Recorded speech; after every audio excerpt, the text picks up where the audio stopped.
Good time of the day. So we have been talking a lot about some of the ingredients, some of the constituents, some of the ideas and trends that went into the making of the 18th century, 19th century novel as we know it today. We spoke about romance, we spoke about sentimental literature. And today we're going to talk about another very important layer of writing, and this is travel writing. And I am not going to start with Britain right away, but I'll note that since really travel writing has been with us since remote antiquity, for all kinds of reasons.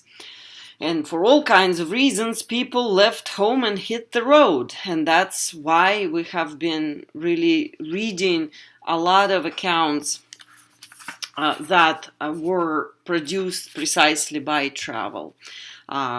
Diplomats and courtiers, merchants and worshippers crisscrossed the Mesopotamian, and I'm talking again about ancient times, the old ages.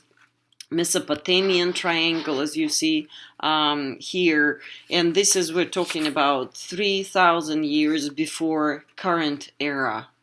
Even tourists traveling for pleasure left graffiti on the pyramids, and we're talking Egyptian pyramids, by 1,500 before current era. So very early in history then, travel and writing converged, because this is really an attempt at writing, if you would. The most famous example that we probably have is, of course, Homer's Odyssey, and this is the epic of obstacle-ridden travel in search of home. And it raises the journey to the status of a symbolic quest, an odyssey, and the traveler to that of an archetypal trickster hero. Okay, let me just stop here. So, Homer's Odyssey is probably, the first most significant work of literature that we know that exists in Western civilization. And it dates back, it predates even Greek theater. It dates back to the 8th century before our era. Think about that, 8th century before our era. And you probably all are familiar, with the Odyssey. But the gist of the epic, of Homer's epic, is that Odysseus, the main character of the Odyssey, basically travels home from Trojan War to Ithaca, where he was born, and from where he left for Trojan War. And this trip lasts years and years and years, and is essentially the description of his travels from Ithaca from Troy to Ithaca, back home. Okay, and this is, again, so that's why the word the Odyssey has become a symbol of any kind of quest, any kind of long journey. And then the Odysseus himself has become the symbol of the traveler, or some archetypal traveler, archetypal trickster hero. Trickster, again, is somebody who exhibits a great degree of intellect or secret knowledge and uses it to play tricks or otherwise disobey normal rules and defy conventional behavior. Defy means to cheat, to go against, right? Not to listen to the not to mind. All right, so again, Homer's Odyssey is a prime example of a travel. It wasn't written, right? It was sung and it was retold. It was an oral creation, oral epic, but now, of course, we have it written down and we read it in writing. The ancient, of course, didn't read it. Okay. So there are a couple more pictures of Odysseus. This one is, of course, coming from ancient Greece. and it's pictorial. It's depicted on an amphora, and then these two pictures come from contemporary films. This one is called The Odyssey, and this one is the film Troy. But both of these are our modern, contemporary, more or less contemporary representations of Odysseus. Herodotus, who was a Greek historian, actually wrote a history that very much reminds us of a travel narrative that spends a lot of time describing geography and really just doing the work that we now associate with travel writing. So and I have a couple of excerpts just to show you. The first one.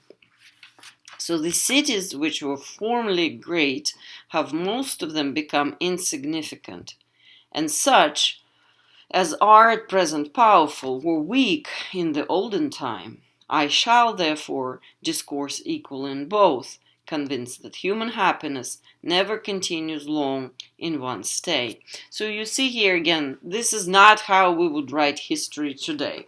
It's very philosophical. It's very much touched by the personality of the author. So it's filtered through the perceptions of the author himself, Herodotus. And of course, he is talking about the cities.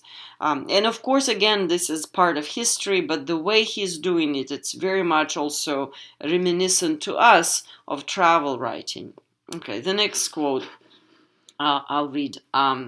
Croesus, son of Eleatis, by birth Lydian, was lord of all nations to the west of the river Halys. This stream, which separates Syria from Paphlagonia, runs with a course from south to north, and finally falls into the Euxine. So far as our knowledge goes, he was the first of the barbarians who had dealings with the Greeks, forcing some of them to become his tributaries and entering into alliance with others. He conquered the Aeolians, Ionians, and Dorians of Asia and made a treaty with the Lacedaemonians. Up to that time, all Greeks had been free. Again, this is history, but you can see how much travel writing, the description of travel and geography goes into that. Okay, so I've been so far talking about old times, right? Old times, ancient times. And I'll continue talking about them for just a second. So the guidebook here, this is a slide that that features a couple of different guidebooks. You see they're all about traveling, right? This is something that we're thoroughly familiar with today. And if we do travel, if we do go somewhere, we necessarily do buy one of those because they pretty much open up travel. But again, this isn't our invention. Guidebooks were invented back then during ancient time. So in the 2nd century of our era, basically Pausanians compiled a guide to Greece for Roman tourists. So Roman tourists could go visit Athens, and including such sites as the Parthenon, which is a famous temple to the goddess Athena, and the Oracle of Delphi. This is how the inside of the temple of the Oracle of Delphi was this famous oracle who supposedly gave prophecies or predicted the future in ways that were very, very difficult to decipher and understand. So she would just give riddles, some mysterious sayings, and after you've heard them, you were supposed to decipher. But anyway, my point is that the guidebooks already existed in ancient world, and the Romans had a couple of those as they traveled and explored ancient Greece. All right, the history. Okay, next we are going to the Middle Ages, and we have spoken about Middle Ages, medieval times, and medieval travel consisted. Basically, there were two kinds of travel during medieval times. The first kind of travel was pilgrimage, and we talked a lot about it as we studied Chaucer. And the second kind of travel during Middle Ages was crusades. So in a way, pilgrims actually generated an entire tourist industry with set itineraries and pre-packaged sites, if you will. I know that my language sounds very contemporary, and I sound like a travel agency, well, before COVID hit, right? But nonetheless, this is essentially what these pilgrimages were.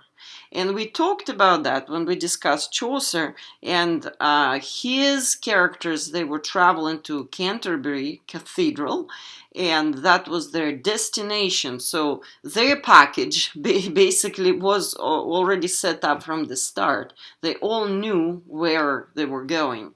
And just let me just go back to this slide. So the history of pilgrimage brings out multiple motives and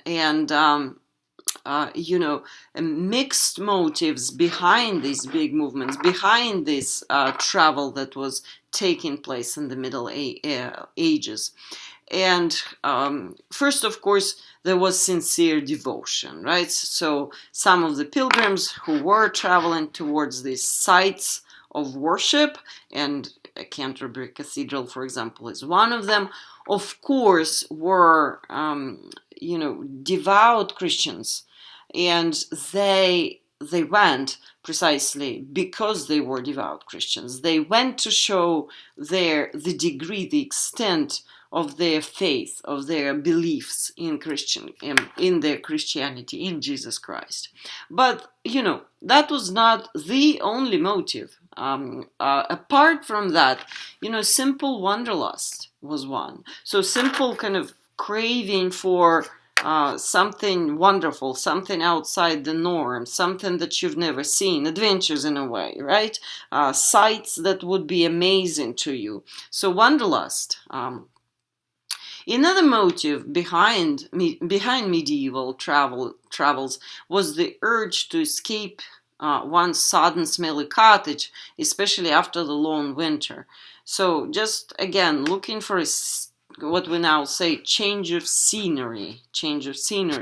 That was also a motive. So people who would embark on those pilgrimages were not necessarily all true devout Christians, right? Some of them also were just simply tired of being in one place and needed to change to change scenery. And we do that a lot. Well, not now during COVID, but before that and hopefully after. We'll get back to that.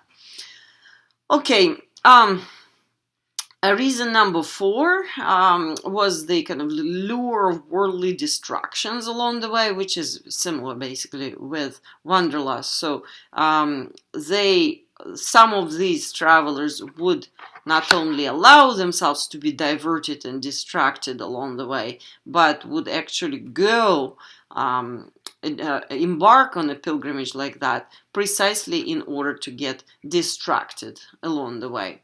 And of course, hopes of sexual adventures were motivating some of these travelers and set in motion quite a few pilgrims.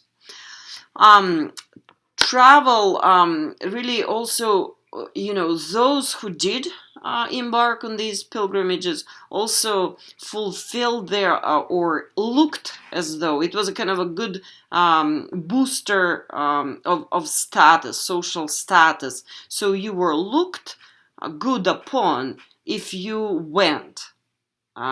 So if you didn't go, then you wouldn't be considered a devout Christian. But if you did, then your status in your community would go up, right? yeah, a traveler might come back transformed. So those journeys sometimes were transformative. You would, especially if you lived in a small village, and again, we're talking about Middle Ages, right? There are no other sources of information but travelers who would come and tell you stories, but also your own travels. You would not be able to see pictures. Again, there was, of course, no internet or anything like that, TV. So your own eyes were the way you could, the only way, your own eyes, your own feet, so to speak, were the only means in which you could explore the world around you. And that's why going on a journey, for us it's very different, because say if we set out to go to Paris, we already know so much about Paris, and even though seeing it with our own eyes might be transformative, it cannot be compared with the kind of transformative experience that these pilgrims had, because they had not seen anything before about anything, in connection with Paris before they went. So again, we're talking about transformative trips. Okay, the second um, type, right? The second type of travel were crusades, and here I have that. Pilgrimages one and crusades another. And then, okay, so crusades, and I have a painting here.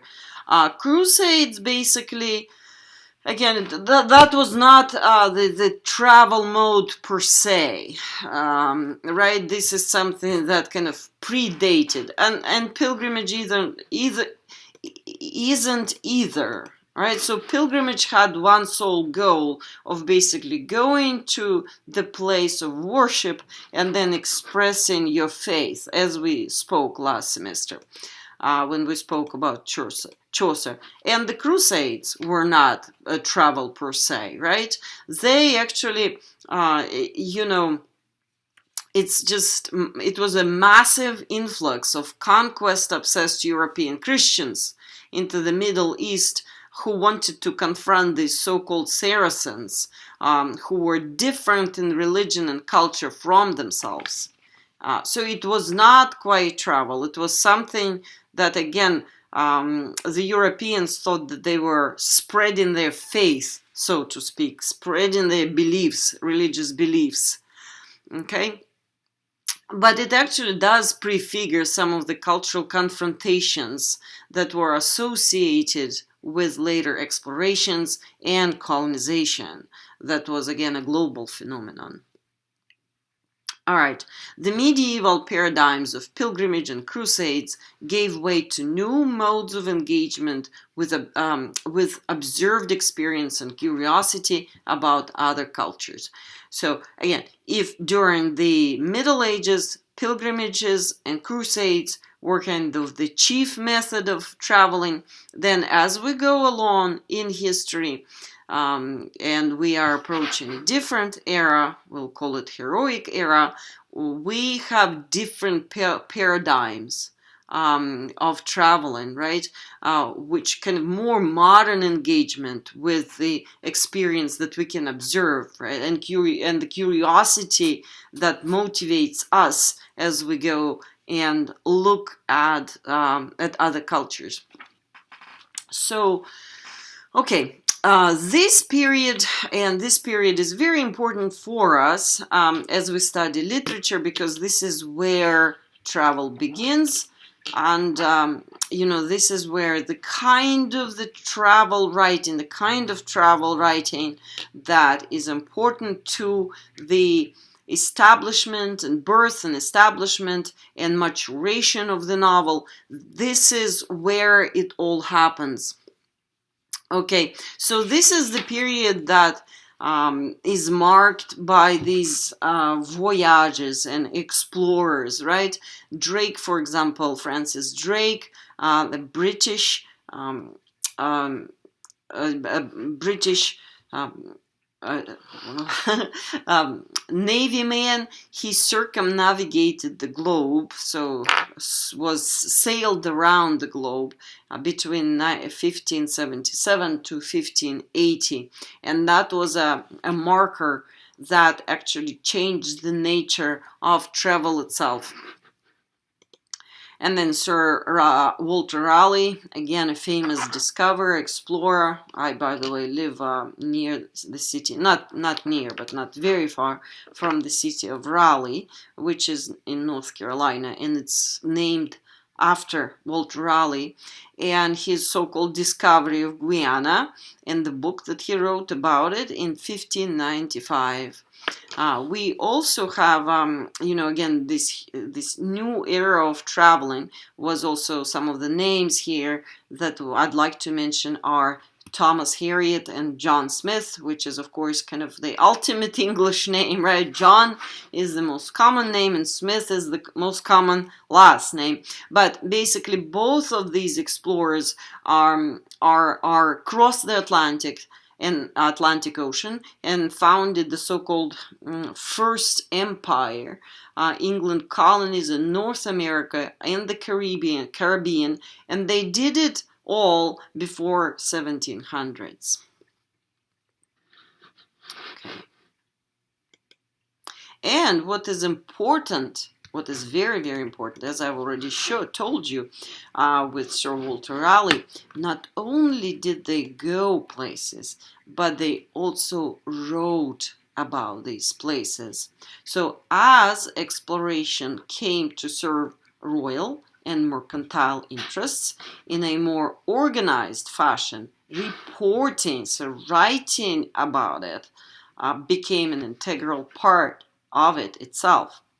England here got a relatively late start on all this, lagging eight decades behind Spain and Portugal, which helps to account for the patriotic competitive strain in English travel writing. I'm going to just repeat this a little bit. So what we have here is that explorers now, they don't go places, unlike the Middle Ages. They don't go places because they have this religious urge, religious drive. They don't need to show the degree to which they are loyal to Jesus Christ.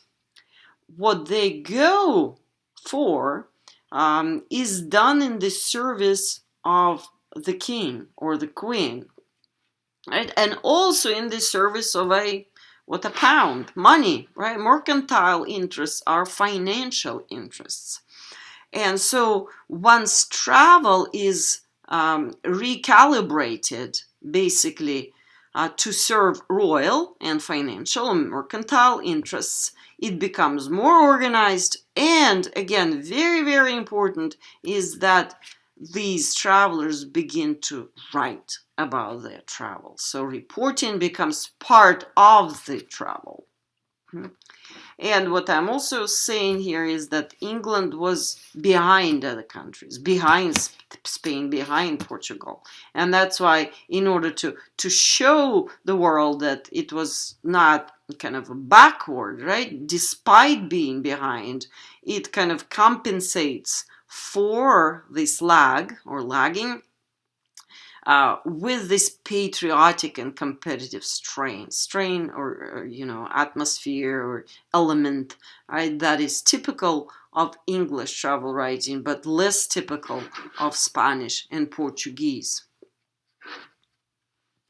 All right. So some travel reports were, of course, top secret. Proprietary documents of great potential value as merchants and governments competed for territories and markets.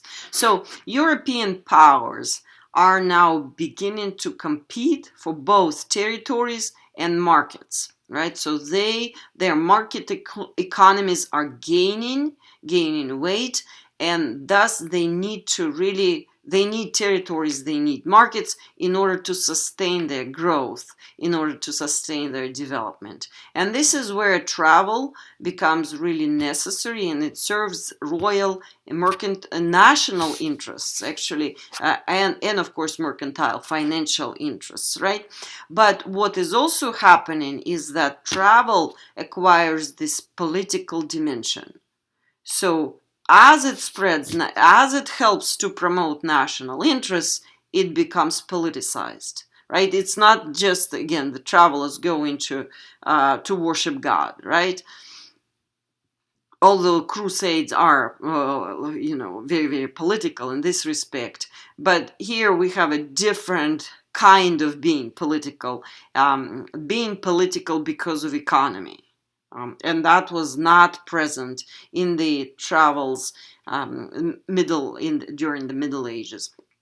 So as that happens, then some of these travel reports that were created during this age were top secret. Because again, they had a lot of value for the governments. Okay, but those that were published quickly captured an avid readership in England's print market, whose rapid growth was a defining feature of the period. Okay, so again, we already talked about print market and how this ability for books to be printed, right? The appearance, the birth of print market, how it facilitated the development. It really was crucial for the development of English literature. But as this print market was developing at this same time, right, as these explorers went out and traveled and recorded their impressions, and then the governments used these impressions and the information, most importantly, recorded by them in order to advance their national economic agenda, then these travel accounts also become popular with regular public that didn't have any kind of mercantile interest, so to speak, right? But it was just that interesting. It was interesting learning about other cultures, learning about other climates, learning about nature in different countries. And so it was booming, right? Captured an avid readership in England's print market. So people immediately turned to it. Mm-hmm. All right, let's keep on going and read this big quote. Okay.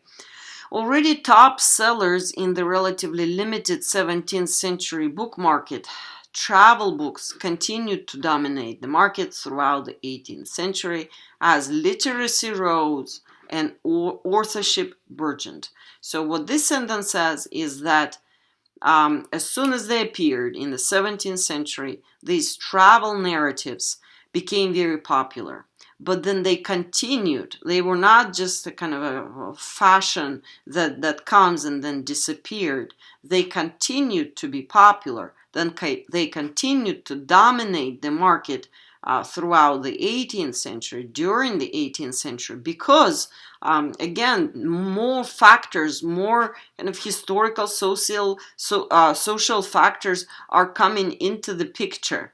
Literacy rises during the 18th century, so more people now can read, and there are more authors who are writing, so authorship burgeoned, right? And therefore these travel accounts are continuing to be popular because they find more and more audience, they find more and more readers. The expansion of the print market changed literary history forever, as I just said, right? The print market, its appearance and its expansion changed literary history forever, bringing with it a new and popular fictional form, the novel. Of course, we talked a lot about that, right? So at this time, this is why it's so very important for us to talk about travel writing. This is exactly the time when the novel enters the picture. And this is exactly the time when the novel kind of absorbs all the kind of the movements within the larger social historical scene, and thus condenses as the novel, condenses as a literary form. Mm-hmm. So, as well as the influx of authors new to print, including many women and middle-class men, another very important factor. So we said the print market, it is born, it goes, it expands. Then we have the novel, which is being born. So imagine all of this folding together. And then the authorship is now opening up to new layers of population that used to not be able to write. And this is particularly women, and women authors will be really a huge moving force in the writing of the novel. And then middle class men, it's no longer just the upper crust, the upper class elite that travels and writes these accounts and reads them, or these accounts are a novel. We'll see how the two then get conflated. Women travelers wrote, though they did not publish their travels as often as did men. But women certainly write far fewer travel books than novels. Okay, this is an interesting observation because women didn't travel as much. They did travel, but not as much. And what they do publish is not so many travel documents, not so much travel accounts, but they publish novels. And this is going to be important to us as we continue to investigate these topics, because the paradigm, a written paradigm, a writing paradigm that comes in with these travel accounts can then quickly becomes kind of a travel paradigm for the novel. I'll repeat this because this is very, very important, and why it is women who actually were such a powerful force behind the birth and spread of the novel, especially the novel that had features of a travel novel. Again, women did travel, but not as much. Women did write travel accounts, but not as much as men. But what they did do, they read them. And then what they did do, they, more than men perhaps, or equally as much as men, would reconfigure the travel accounts that they would read into novels. They would incorporate the kind of writing, apparatus, writing, paradigms into the paradigms of writing the novel. And many of the male authors can be reckoned middle class, starting with the famous middle class. I'm not sure. I think there must be a mistake here in the slide. But so many male authors at that time came from middle class. Again, this is very important. They were journalists, novelists, entrepreneurs, and sometimes even spies. And Daniel Defoe, the famous author Robinson Crusoe, actually served as a spy at some point of his life. All right, some tourists, for example, Joseph Addison, who would be a well-known answer, James Boswell, displayed the classical education that defined the gentlemanly elite of the day. But many were of less privileged background. Captain Cook, the famous explorer, who got killed by the natives in Polynesia, Watkin Tench. So the point here is that some tourists did belong to the elite and were more privileged and had better education and classical education, but others were not. And this is where we get the variety, right? Variety in different perspectives on travel, different takes on different cultures, right? So a man, say, who would belong to upper class, who would have classical education, will see everything in a different light. compared to a man who would come from a middle class background, who would not have the kind of the classical education, who would be driven by, say, entrepreneurial interests. They will see the world differently. A few, such as the sailor John Nichol, and the slaves, such as, for example, Alada Equiano. So he was a slave, and then Mary Prince.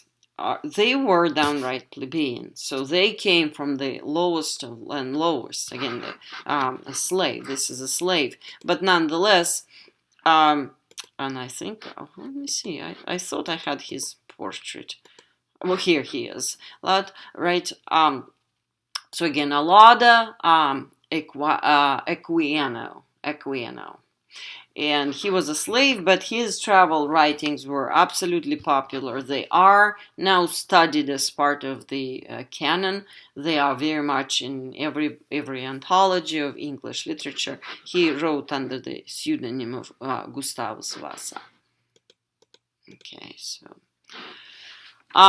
the crucial question that we need to ask, and that kind of formulates itself, that pushes itself onto onto us at this point, is that who counts as a traveler or travel writer, right? So who counts? Do all of these count, or do, say, certain accounts are more pertinent than other accounts? So Paul Fussell, who wrote for the Norton Book of Travel, says that to constitute real traveler, movement from one place to another should manifest some impulse of non-utilitarian pleasure. So non-utilitarian pleasure, basically, and we're going to engage with this, we're going to argue with his position, is that non-utilitarian, so there is no purpose. For him, what he says, that if you are a real traveler, right, you should not have any interests really apart from kind of the pleasure, that you have time and that you go as a what we would now say tourist, right? You just go do sightseeing. But and we'll just discuss this long quote, and then we'll make a little intermission and I'll resume. But even the most utilitarian, those who are looking for utility or some kind of purpose, right? There is just something like, for example, it's going to be utilitarian to go to, I don't know, when the Soviet Union was, for example, dissolving, right, there were lots of Russians who went to China just to buy things so that they could resell them back home. And so this is a utilitarian purpose. They didn't go to China to look at these beautiful temples, right? They didn't go to Beijing to see old China. They went to the market, they bought stuff, and they went back to Russia to sell it. This is utilitarian, right?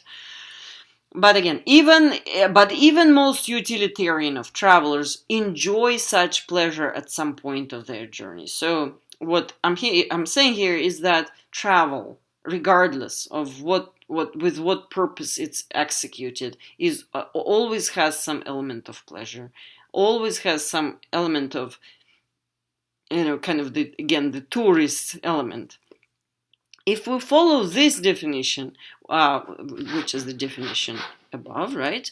So that, again, somebody who manifests impulse of non-utilitarian pleasure, then if we agree with this statement, then we will focus only on the aesthetic, right? The kind of the taste that is the hallmark of leisured elite.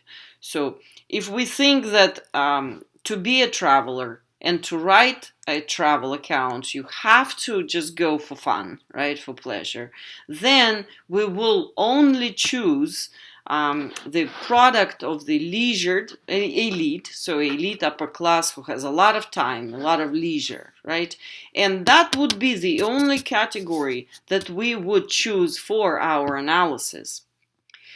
But and this is a free traveler, the traveler who's not bound by any kind of obligations to anybody, be it the queen or his work, his job, his boss, his family, and so on and so forth. But what about those whose movements are not so free, not so secure? Right? And there were thousands and millions of those. The sailors, soldiers, servants, slaves, immigrants, exiles, transported convicts, military and diplomatic wives count as travelers. Do they? That's the question, right? What about the natives? Today we live in the 21st century when involuntary travel of the natives makes up the mass population movements. We have lots of immigrants, right? Lots of immigration problems. Europe now, immigrants. Refugees, we have whole diasporas existing now, there's a huge Chinese diaspora in the USA, for example. We have illegal aliens. Are they travelers? Again, this is of course 21st century, but even when we go back to the pre-1700 society, to some degree all this is relevant. There were other categories of people who traveled. There were soldiers, there were servants, there were slaves, there were immigrants and exiles, there were transported convicts, and military and diplomatic wives. There were those. Do we count their count? Do we count them as travelers? That's the question, right? Even if in the 18th century the natives traveled too, Omai, for example, a Polynesian brought back to London but by Captain Cook in 1774, became a social sensation. So basically, Captain Cook brought him from the Polynesia in 1774, and his portrait was even painted by Sir Joshua Reynolds, one of the star English painters. And again, Alada Equiene, the slave, whose portrait I just showed you, his very moving account of his kidnapping and enslavement reminds us of a form of mass involuntary movement, mass involuntary travel that shaped the Atlantic world. So again, these people didn't want to travel. They were forced to travel. And they wrote about their travel. Or, Omai didn't write, but again, there is this portrait that shaped very much the culture. The slave trade, which during the 16th to the 19th century removed some 6 million Africans from their homes. So are they travelers? Right? Transplanting, transforming those who survived the passage to the Americans. Of course, many slaves died during this passage. Very few of these travelers had the opportunity of getting their stories into print, of course, right? The slaves couldn't write, they couldn't have their writing printed, but there were some, very few, but they were. There are some factors to consider when, with an H, we think of what constitutes travel. I think I'm gonna finish at this point my first lecture, and I'm gonna have another lecture, in which I will continue this conversation.